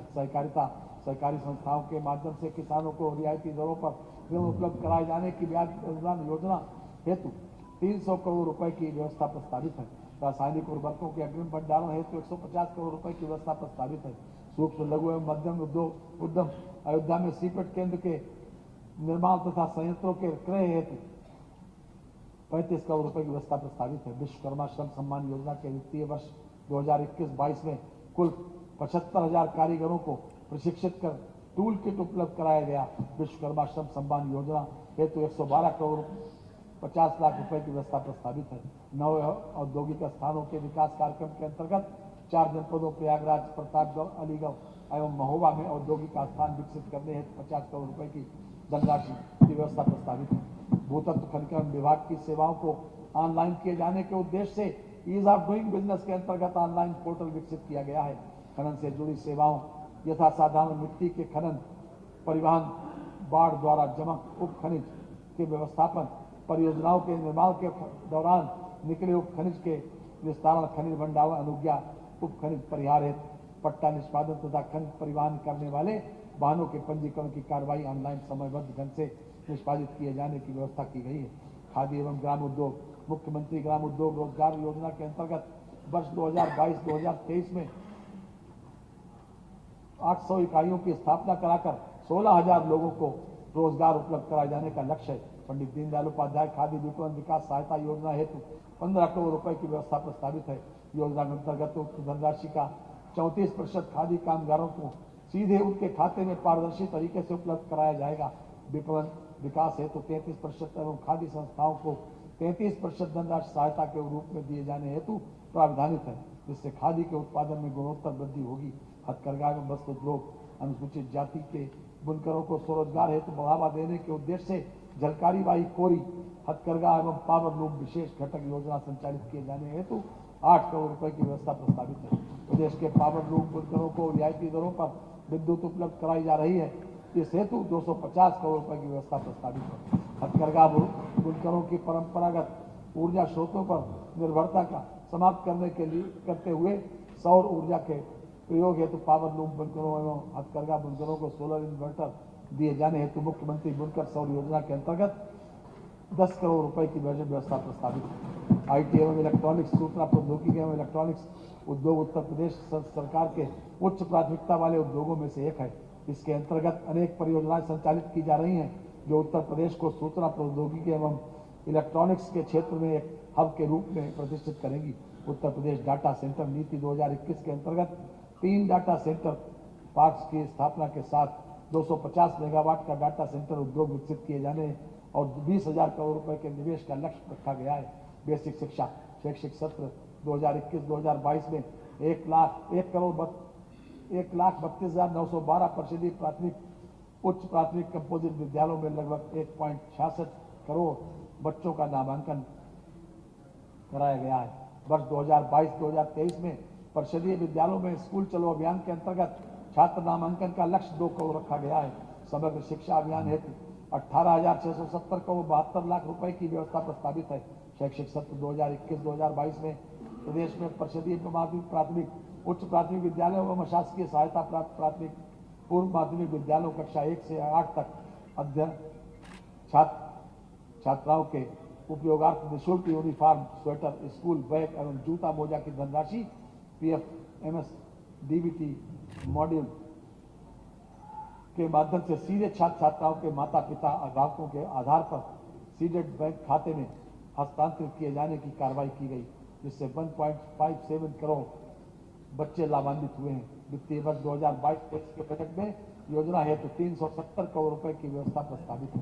प्राथमिक विद्यालयों में गर्म पकाया भोजन उपलब्ध कराने के हेतु मध्याह्न भोजन योजना संचालित है। विद्यालयों में सभी जाति एवं धर्म के छात्र छात्राओं को एक स्थान पर भोजन उपलब्ध कराकर उनके मध्य सामाजिक सौहार्द, एकता एवं परस्पर भाईचारे की भावना के विकास में उत्तरोत्तर सफलता प्राप्त हो रही है। वर्ष 2022-23 में प्रदेश के 1.44 लाख प्राथमिक एवं उच्च प्राथमिक विद्यालयों में अध्ययनरत 2 करोड़ छात्रों को आच्छादित किया जा रहा है, जो देश में सर्वाधिक है। योजना हेतु 3548 करोड़ 93 लाख रुपए की व्यवस्था प्रस्तावित है। इसके अतिरिक्त फल वितरण हेतु 166 करोड़ 71 लाख रुपए की व्यवस्था भी प्रस्तावित है। ऑपरेशन कायाकल्प के अंतर्गत परिषदीय विद्यालयों को 19 मूलभूत अवस्थापना सुविधाओं से संतृप्त कराया जा रहा है। अब तक 1.30 लाख से अधिक विद्यालयों का कायाकल्प कराया जा चुका है। माध्यमिक शिक्षा के अंतर्गत शैक्षिक पहुंच का विस्तार करने के लिए समस्त बाल विद्यालयों में सह शिक्षा की व्यवस्था करते हुए 268 नवीन विद्यालय, 30 बालिका छात्रावास एवं 3 नए सैनिक स्कूल संचालित किए गए हैं। सैनिक स्कूलों के संचालन हेतु 98 करोड़ 38 लाख रुपए की व्यवस्था प्रस्तावित है। संस्कृत शिक्षा को व्यवसाय परक बनाने के लिए आधुनिक विषयों का समावेश करते हुए NCERT का पाठ्यक्रम लागू किया गया है। संस्कृत पाठशालाओं को अनुदान हेतु 324 करोड़ 41 लाख रुपए की व्यवस्था की है। समग्र शिक्षा अभियान के अंतर्गत विभिन्न निर्माण एवं अवस्थापना विकास के कार्यों हेतु वित्तीय वर्ष 2022-2023 के बजट में 836 करोड़ 80 लाख रुपए की व्यवस्था प्रस्तावित है। उच्च शिक्षा संस्थानों में आधुनिक तकनीक का प्रयोग करते हुए गुणवत्तापूर्ण सार्वभौमिक एवं रोजगार पर शिक्षा उपलब्ध कराए जाने एवं राष्ट्रीय शिक्षा नीति 2020 के प्रभावी क्रियान्वयन हेतु सरकार प्रतिबद्ध है। प्रदेश में 3 नए राज्य विश्वविद्यालयों में मां शाकुंभरी विश्वविद्यालय सहारनपुर, महाराजा सोहेल देव राज्य विश्वविद्यालय आजमगढ़ एवं राजा महेंद्र प्रताप सिंह राज्य विश्वविद्यालय अलीगढ़ का शिलान्यास किया जा चुका है तथा भवनों का निर्माण कार्य प्रगतियाधीन है। प्रदेश के राजकीय महाविद्यालयों में स्मार्ट क्लासेस की स्थापना हेतु 10 करोड़ रुपए की व्यवस्था प्रस्तावित है। राजकीय महाविद्यालयों के निर्माणाधीन भवनों को पूर्ण किए जाने हेतु 200 करोड़ रुपए की व्यवस्था प्रस्तावित है। प्रदेश में 75 नए राजकीय महाविद्यालयों की स्थापना हेतु निर्माण कार्य प्रगति पर है। उच्चतर शिक्षा के निजी निवेश को प्रोत्साहित करने हेतु निजी विश्वविद्यालय अधिनियम तथा नियमावली 2022 प्रख्यापित की गई है। 3 नए निजी विश्वविद्यालय संचालित किए गए हैं। छात्रों को मुफ्त ऑनलाइन संस्कृत प्रशिक्षण प्रदान किए जाने हेतु संपूर्णानंद संस्कृत विश्वविद्यालय वाराणसी में ऑनलाइन संस्कृत प्रशिक्षण केंद्र स्थापित कर उसके माध्यम से रोजगार पाठ्यक्रमों में प्रशिक्षण प्रदान किए जाने का प्रस्ताव है। प्रशिक्षण केंद्र की स्थापना हेतु 1 करोड़ 16 लाख रुपए की व्यवस्था प्रस्तावित है। प्राविधिक शिक्षा प्रदेश में डिप्लोमा स्तरीय 198 राजकीय एवं 19 अनुदानित संस्था अर्थात 217 संस्थाएं हैं, जिनमें से 168 संस्थाओं में मात्र सत्र 2021-2022 से प्रशिक्षण प्रदान किया जा रहा है। 49 राजकीय पॉलिटेक्निक निर्माणाधीन अवस्थापना की प्रक्रिया में हैं, जिन्हें निकट भविष्य में PPP मोड पर संचालित किया जाना है। वर्तमान में 1266 निजी क्षेत्र की डिप्लोमा स्तरीय संस्थाओं में छात्र छात्राओं को प्रवेश दिया जा रहा है। वर्तमान राजकीय, अनुदानित एवं निजी क्षेत्र की समस्त संस्थाओं को सम्मिलित करते हुए कुल प्रवेश क्षमता 1,26,436 है। प्रदेश सरकार की $1 ट्रिलियन इकोनॉमी की योजना के क्रम में छात्र छात्राओं को अधिक रोजगार तथा इमर्जिंग टेक्नोलॉजी आधारित उद्योग हेतु मैन पावर उपलब्ध कराने के दृष्टिगत सत्र 2022-2023 में न्यू एज ट्रेडर्स के अंतर्गत 4 पाठ्यक्रम तथा डाटा साइंस एवं machine learning, internet of things, cyber security एवं ड्रोन टेक्नोलॉजी में प्रशिक्षण कराया जाना प्रस्तावित है।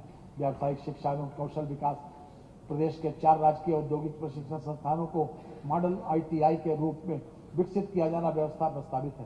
प्रदेश के विभिन्न जनपदों में स्थापित किए गए नवीन राजकीय औद्योगिक प्रशिक्षण संस्थानों में से 31 को PPP मॉडल पर संचालित किए जाने का लक्ष्य रखा गया है।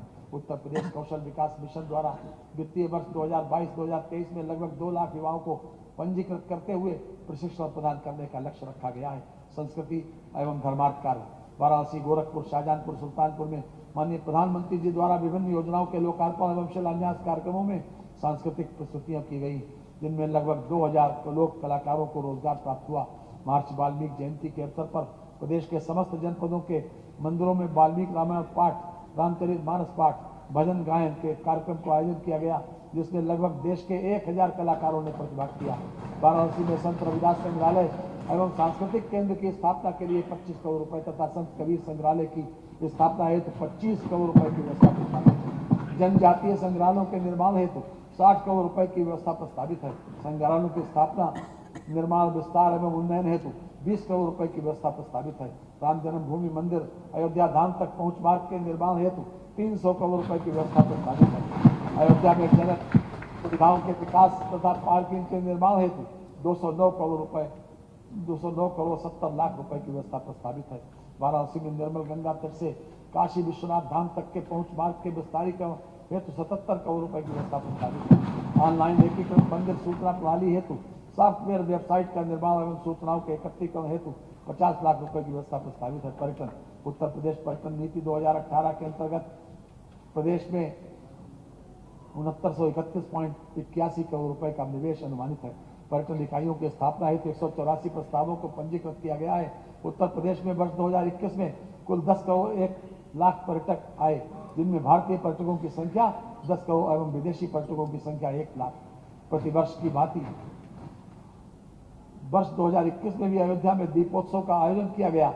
इस अवसर पर राम की पैड़ी पर 9,41,551 दीप जलाकर गिनीज वर्ल्ड रिकॉर्ड बनाया गया। वाराणसी में देव दीपावली, महाशिवरात्रि, बैलून फेस्टिवल, बरसाना में भव्य रंगोत्सव, लखनऊ रेजिडेंसी में आजादी का अमृत महोत्सव पर ड्रोन एवं लेजर शो का आयोजन किया गया।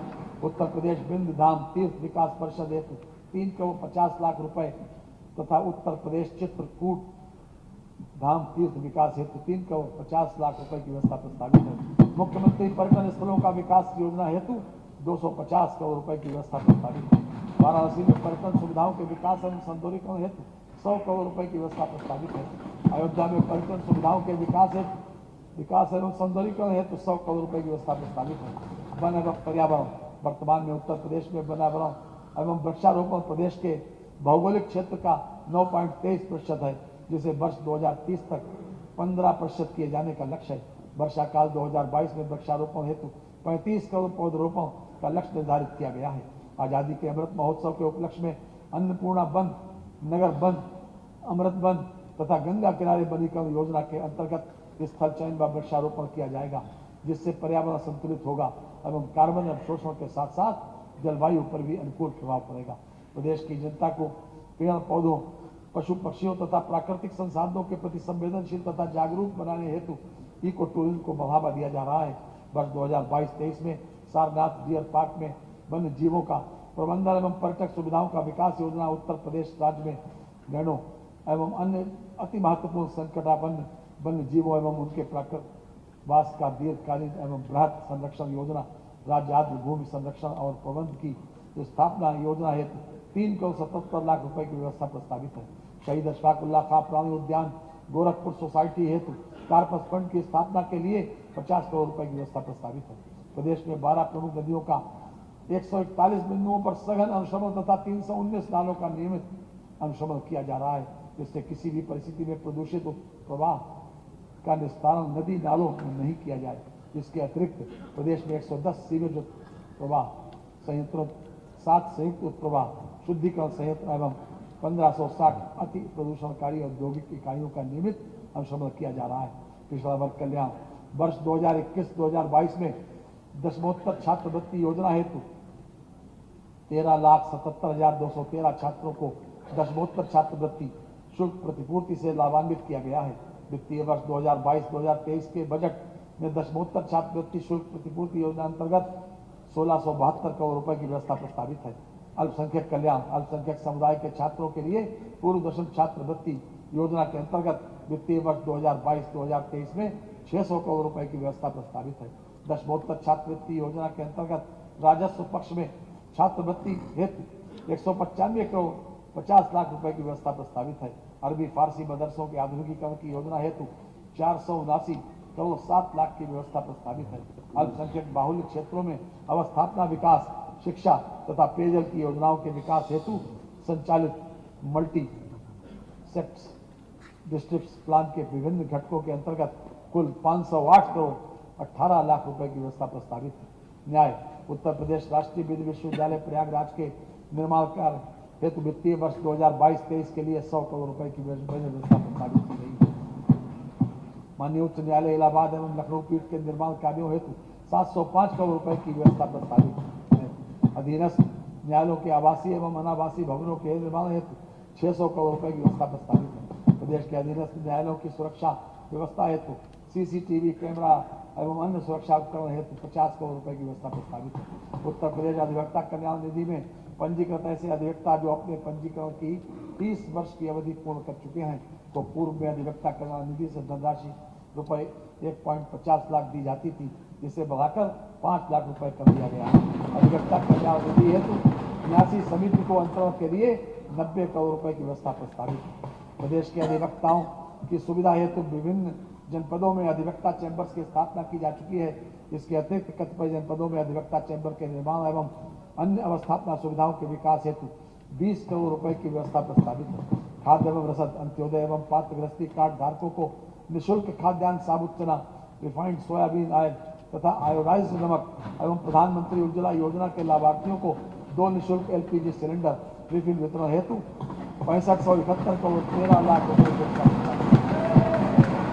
महिला एवं बाल विकास मुख्यमंत्री कन्या सुमंगला योजना के अंतर्गत पात्र बालिकाओं को 6 विभिन्न श्रेणियों में 15,000 रुपए की सहायता PFMS के माध्यम से प्रदान की जा रही है। अब तक 12,68,000 लाभार्थियों को इस योजना से लाभान्वित किया गया है। वित्तीय वर्ष 2022-23 के बजट में योजना हेतु 1200 करोड़ रुपए की व्यवस्था प्रस्तावित है। पुष्टाहार कार्यक्रम के अंतर्गत समन्वित बाल विकास योजना के अंतर्गत राज्य सरकार द्वारा दिए जाने वाले पोषाहार हेतु 1675 करोड़ 29 लाख रुपए की व्यवस्था प्रस्तावित है।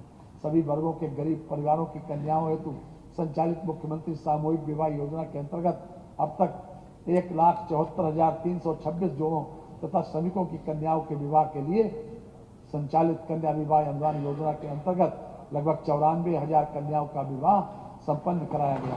महिलाओं और बालिकाओं के समग्र विकास के लिए हमारी सरकार प्रतिबद्ध है और इस उद्देश्य के लिए मिशन शक्ति को पूरे राज्य में व्यापक रूप से लागू किया गया है और हम इसके चौथे चरण में प्रवेश करने के लिए पूरी तरह तैयार हैं। परिवहन जनता को सुरक्षित, सुलभ, सतत, मितव्ययी व इको फ्रेंडली परिवहन सेवाएं उपलब्ध कराने हेतु सरकार का संकल्प है। यात्रियों को सुगम टिकटिंग व सूचना प्रणाली हेतु उत्तर प्रदेश राज्य सड़क परिवहन निगम की प्रतिष्ठित सेवाओं में इंटरनेट आधारित अग्रिम आरक्षण की व्यवस्था उपलब्ध कराई गई है। विगत 5 वर्षों में रक्षाबंधन पर्व पर प्रदेश की महिला यात्रियों को परिवहन निगम की सभी श्रेणियों की बसों में निःशुल्क यात्रा की सुविधा प्रदान की जा रही है। इसके अंतर्गत लगभग 51.52 लाख महिला यात्रियों को निःशुल्क यात्रा की सुविधा में लाभान्वित किया गया है। अंतर्राज्यीय मार्गों पर जन सामान्य को सड़क यातायात की सुगम एवं समन्वित परिवहन सुविधा उपलब्ध कराए जाने हेतु राजस्थान, उत्तराखंड, हरियाणा, हिमाचल प्रदेश, जम्मू कश्मीर तथा बिहार राज्य के साथ पारस्परिक परिवहन करार के उपरांत बस संचालन प्रारंभ किया गया है। पड़ोसी देश नेपाल हेतु दिल्ली से महेंद्रनगर, पोखरा व नेपालगंज के लिए अंतर्राष्ट्रीय बस सेवा का संचालन प्रारंभ किया गया है। बस स्टेशनों के आधुनिकीकरण के अंतर्गत के दृष्टिगत प्रदेश के 23 प्रमुख बस स्टेशनों को लखनऊ के आलमबाग बस स्टेशन की तर्ज पर पीपीपी पद्धति पर विकसित किए जाने हेतु कार्रवाई गतिशील है। राजस्व राज्य आपदा मोचक निधि हेतु 2165 करोड़ 60 लाख रुपए की व्यवस्था प्रस्तावित है। स्टेट डिजास्टर मिटिगेशन फंड हेतु 541 करोड़ 40 लाख रुपए की व्यवस्था प्रस्तावित है। वित्तीय वर्ष 21-22 में बाढ़ एवं अतिवृष्टि से हुई फसल क्षति के सापेक्ष 14.98 लाख कृषकों को 526.13 करोड़ रुपए का कृषि निवेश अनुदान प्रदान किया गया। प्रदेश सरकार द्वारा विकसित किया गया पूर्व चेतावनी तंत्र पूरे देश में इस प्रकार का एक अभिनव मॉडल है, जिसमें मौसम विभाग द्वारा उनकी वेबसाइट पर अपलोडेड मौसम पूर्व चेतावनियों का अलर्ट को बिना किसी टाइम लैग के सॉफ्टवेयर इंटीग्रेशन के माध्यम से SMS व IVRS कॉल्स द्वारा पोर्टल में दर्ज लगभग 1.25 करोड़ जनता को रियल टाइम में प्रेषित कर उन्हें बचाव हेतु जानकारी दी जाती है। प्रथम बार सरकार की आपदा राहत योजनाओं को आम जनमानस के बीच सुगमता से पहुंचाने के लिए तथा आपदा से होने वाली क्षति को दर्ज करने हेतु जनता को ऑनलाइन प्लेटफॉर्म प्रदान किए जाने के उद्देश्य से आपदा प्रहरी ऐप विकसित किया गया है। मान्यवर विभाग बार महत्वपूर्ण योजनाओं एवं कार्यक्रमों हेतु आय व्यय की नई व्यवस्थाओं का विवरण प्रस्तुत करने के पश्चात मैं राजकोषीय सेवाओं का विवरण प्रस्तुत कर रहा हूँ। राजकोषीय सेवाएं राज्य वस्तु एवं सेवा कर तथा मूल्य संवर्धित कर राज्य वस्तु एवं सेवा कर तथा मूल्य संवर्धित कर से राजस्व संग्रह का लक्ष्य 1,24,477 करोड़ रुपए निर्धारित किया गया है। आबकारी शुल्क से राजस्व संग्रह का लक्ष्य 49,152 करोड़ रुपए निर्धारित किया गया है। स्टाम्प एवं पंजीकरण से राजस्व संग्रह का लक्ष्य 29,692 करोड़ रुपए निर्धारित किया गया है। वाहन कर से राजस्व संग्रह का लक्ष्य 10,887 करोड़ रुपए निर्धारित किया गया है। वित्तीय वर्ष के बजट अनुमान 2022-2023 मानवर प्रस्तुत बजट का आकार 6,15,518 करोड़ 95 लाख रुपए। बजट में 39,181 करोड़ 10 लाख रुपए की नई योजनाएं सम्मिलित की गई हैं। कुल प्राप्तियों में 5,90,951 करोड़ 71 लाख रुपए अनुमानित हैं। कुल प्राप्तियों में 4,99,212 करोड़ 71 लाख रुपए की राजस्व प्राप्तियां तथा 91,739 करोड़ रुपए की पूंजीगत प्राप्तियां सम्मिलित हैं। राजस्व प्राप्तियों में कर राजस्व का अंश 3,67,153 करोड़ 76 लाख रुपए है। इसमें स्वयं का कर राजस्व 2,20,655 करोड़ रुपए तथा केंद्रीय करों में राज्य का अंश 1,46,498 करोड़ रुपए करोड़ 76 लाख रुपए सम्मिलित है। कुल व्यय 6,15,518 करोड़ 97 लाख रुपए अनुमानित है। कुल व्यय में 4,56,089 करोड़ 6 लाख रुपए राजस्व लेखे का व्यय है तथा 91,739 करोड़ रुपए पूंजी लेखे का व्यय है। समेकित निधि की प्राप्तियों से कुल व्यय घटाने के पश्चात 24,567 करोड़ 26 लाख रुपए का घाटा अनुमानित है। लोक लेखे से 6,000 करोड़ रुपए की शुद्ध प्राप्तियों अनुमानित है। समस्त लेन देन का शुद्ध परिणाम 18,567 करोड़ 26 लाख रुपए ऋणात्मक अनुमानित है। अंतिम शेष प्रारंभिक शेष 40,550 करोड़ 3 लाख रुपए को हिसाब में लेते हुए अंतिम शेष 21,982 करोड़ 77 लाख रुपए अनुमानित है। राजस्व बचत 43,123 करोड़ 65 लाख रुपए अनुमानित है। राजकोषीय घाटा 81,177 करोड़ 97 लाख रुपए अनुमानित है, जो वर्ष के लिए अनुमानित सकल राज्य घरेलू उत्पाद का 3.96% है। हमारी FRBM की लिमिट 4%। माननीय प्रधानमंत्री जी और माननीय मुख्यमंत्री जी के मार्गनिर्देशन में तैयार किया गया बजट सदन के सम्मुख प्रस्तुत है। हमने अपने संसाधनों को विभिन्न क्षेत्रों की योजनाओं के लिए इस प्रकार संतुलित ढंग से आवंटित किया है कि न केवल उन क्षेत्रों में विकास हो, अभी विभिन्न क्षेत्र अंत्योदय रूप में से समग्र विकास में योगदान करें। माननीय मुख्यमंत्री जी के ऊर्जा से परिपूर्ण नेतृत्व में हम अपराधियों के खिलाफ अपना अभियान जारी रखेंगे। हम महिलाओं, बच्चों और युवाओं को सशक्त बनाएंगे। हम कृषि निर्माण, अवस्थापना, औद्योगिक विकास स्वास्थ्य शिक्षा के क्षेत्र में नए कीर्तिमान स्थापित करेंगे। मैं माननीय प्रधानमंत्री जी और माननीय योगी जी की कार्यशैली के संबंध में कहना चाहूँगा, तेरे जुनून से नतीजा जरूर। वो उसमें लिखा है, जो हम कह रहे हैं उसमें।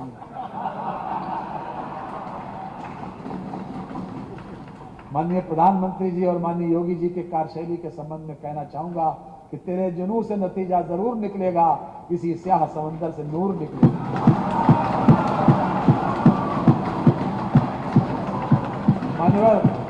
माननीय प्रधानमंत्री और माननीय मुख्यमंत्री जी, केंद्रीय मंत्रिपरिषद के माननीय सदस्यों और प्रदेश की मंत्रिपरिषद के अपने सभी माननीय सदस्यों का अत्यंत आभारी हूं, जिनके सहयोग एवं परामर्श से मैं बजट प्रस्तुत करने में सक्षम हो सका हूं। मैं अपर मुख्य सचिव वित्त और वित्त विभाग के अधिकारियों एवं कर्मचारियों, प्रधान महालेखाकार उत्तर प्रदेश तथा राष्ट्रीय सूचना विज्ञान केंद्र के अधिकारियों एवं प्रदेश सरकार के सभी विभागों के अधिकारियों एवं कर्मचारियों के प्रति अपना आभार प्रकट करता हूं, जिन्होंने इस बजट को तैयार करने में बहुमूल्य सहयोग प्रदान किया है। इन्हीं शब्दों के साथ माननीय वित्तीय वर्ष 2022-2023 का बजट इस सदन में उपस्थित सभी सम्मानित जनप्रतिनिधियों के माध्यम से प्रदेश की जनता को समर्पित करता हूं। वंदे मातरम।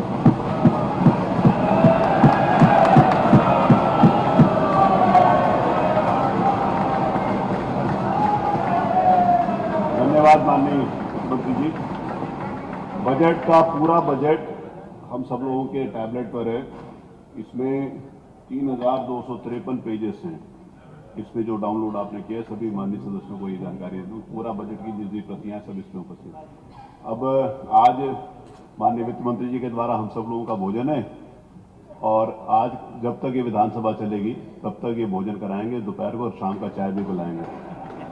चाय भी शाम की पिलाएंगे ना सर जी? माननीय अध्यक्ष जी,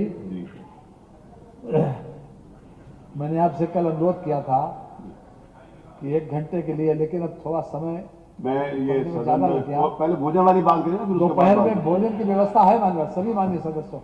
मैं अब 1 घंटा 15 मिनट के लिए 1:45 के लिए 2 बजे कर दे माननीय, थोड़ा विलंब हो जाएगा क्योंकि सभी लोग भोजन करेंगे एक साथ। भोजन चलिए, माननीय संसदीय कार्य मंत्री जी ने प्रस्ताव किया कि 2 बजे अब हम दोबारा बैठेंगे, तब तक हम अपने भोजन। आप सभी लोग धन्यवाद। सादर भोज पर भी आमंत्रित हैं। अभी प्रेस ब्रीफिंग हो, चाहे शाम को।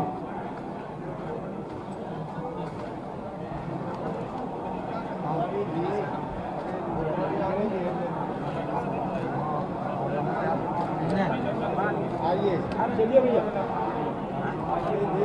ना